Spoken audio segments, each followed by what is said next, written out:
എല്ലാ നല്ലവരായ സിനിമാ പ്രേമികൾക്കും മറ്റൊരു വീഡിയോയിലേക്ക് ഹാർദമായ സ്വാഗതം. അപ്പോൾ ഇന്ന് റിലീസായ ഒരു ചിത്രമാണ് ഹലോ മമ്മി എന്നുള്ളത്. അതായത് ഒരു ഹൊറർ കോമഡി സീരീസിലുള്ള ഒരു ചിത്രമായിരുന്നത്. ഷറഫുദ്ദീനാണ് അതിലെ നായകൻ, ഐശ്വര്യലക്ഷ്മിയാണ് നായിക, കൂടാതെ ജഗദീഷുണ്ട്, ജോണി ആന്റണി ഉണ്ട്, ബിന്ദു പണിക്കരുണ്ട്.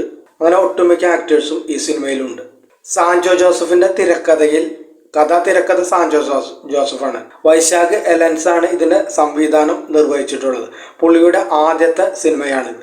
ആത്മാക്കളെല്ലാതും പക വീട്ടാനായി വരുന്ന ഒരു ചിത്രം നമ്മൾ കണ്ടിട്ടുണ്ടാവും. പക്ഷെ അത് അങ്ങനെയുള്ള ഒരു ചിത്രമല്ല. സ്നേഹനിധിയായ ഒരു ആത്മാവ്, മകളെ എപ്പോഴും കാത്തു സൂക്ഷിക്കാൻ നോക്കുന്ന ഒരു ആത്മാവാണ് ഇതിലെ കഥ.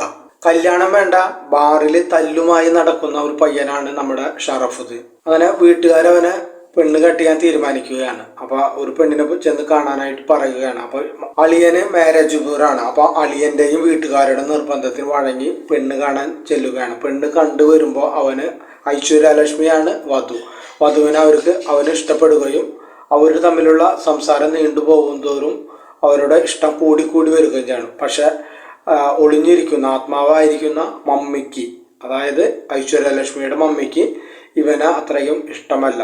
എന്നിട്ട് പോലും അവൾ ഇവനെ വിവാഹം കഴിക്കും. അവ ചില നിബന്ധനകളെല്ലാം ഉണ്ട്.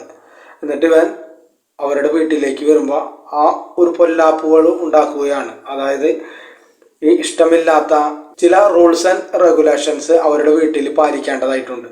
അപ്പോൾ അങ്ങനെ അവൻ അതൊക്കെ തെറ്റിക്കുമ്പോൾ അവിടെ മമ്മിയുമായിട്ടുള്ള ചില സ്വരച്ചേർച്ചകൾ നടക്കുകയാണ്. അതായത് ആത്മാവുമായിട്ട്. അതാണ് ഇതിൻ്റെ ഒരു കഥാതന്തു.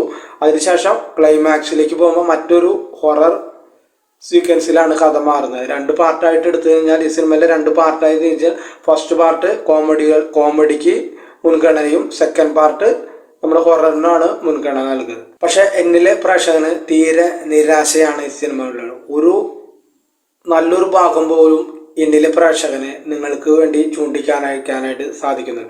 നിങ്ങൾക്ക് ചിലപ്പോൾ ഇഷ്ടപ്പെട്ടിട്ടുണ്ടാവും. പക്ഷെ ഇതിലെ ഒരു കോമഡി എന്ന് പറയുന്ന ഒരു ചെറിയ കുട്ടികൾക്ക് പറ്റിയ ഒരു സിനിമയിൽ ഉണ്ടാവില്ല. നമ്മൾ മനഃപൂർവ്വം ഒരു കിളിയാക്കി ചിരിപ്പിക്കുന്ന പോലെ അങ്ങനത്തെ രംഗങ്ങൾ സൃഷ്ടിച്ചുകൊണ്ട് ഉണ്ടാക്കുന്ന ഒരു കോമഡിയാണിത്. നമുക്ക് ഭൂരിപക്ഷം പ്രേക്ഷകർക്കും ഇതൊരു ചിരിയായിട്ട് വന്നില്ല. ചിലർക്ക് ഇഷ്ടപ്പെടുമായിരിക്കാം. പക്ഷെ എൻ്റെ പ്രേക്ഷകന് തീരെ ഈ സിനിമ വളരെ നിരാശയാണ് ഉണ്ടാക്കിയത്. വളരെ വളരെ 2 മണിക്കൂർ 16 മിനിറ്റാണ് സിനിമ ഉള്ളത്. പൈസ പോയത് പോട്ടെ, പക്ഷെ എൻ്റെ അത്രയും സമയം നഷ്ടപ്പെടുത്തിയല്ലോ എന്നുള്ള ഒരു ദുഃഖം മാത്രമേ എനിക്കുള്ളൂ.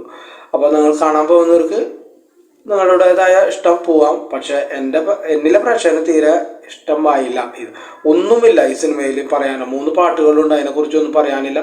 കോമഡി എന്ന് പറഞ്ഞത് എന്തെങ്കിലും കാട്ടിക്കൂട്ടുന്നു, അതിനെക്കുറിച്ചും നല്ലതൊന്നും പറയാനായിട്ടില്ല. അതുകൂടാതെ അവസാന സീനുകളിൽ ചില ഹൊറർ രംഗങ്ങളുണ്ട്. അതും നമുക്ക് പേടിപ്പെടുത്തുന്ന ഒന്നുമേ ഇല്ല. പ്രത്യേകിച്ചൊന്നും പറയാനില്ല. അതുകൊണ്ട് ക്ഷമിക്കുക. നിങ്ങൾ ഇങ്ങനെ ഒരു സിനിമയ്ക്ക് വേണ്ടി റിവ്യൂ പറയുന്നതിൽ അല്ലെങ്കിൽ അഭിപ്രായം പറയുന്നത് വളരെ നിരാശ ഉണ്ടാക്കുന്ന കാര്യമാണ് എന്നിൽ. എങ്കിൽ പോലും പറയാതിരിക്കാൻ വയ്യ. അതുകൊണ്ടാണ് പറയുന്നത്. ക്ഷമിക്കുക എല്ലാവരും.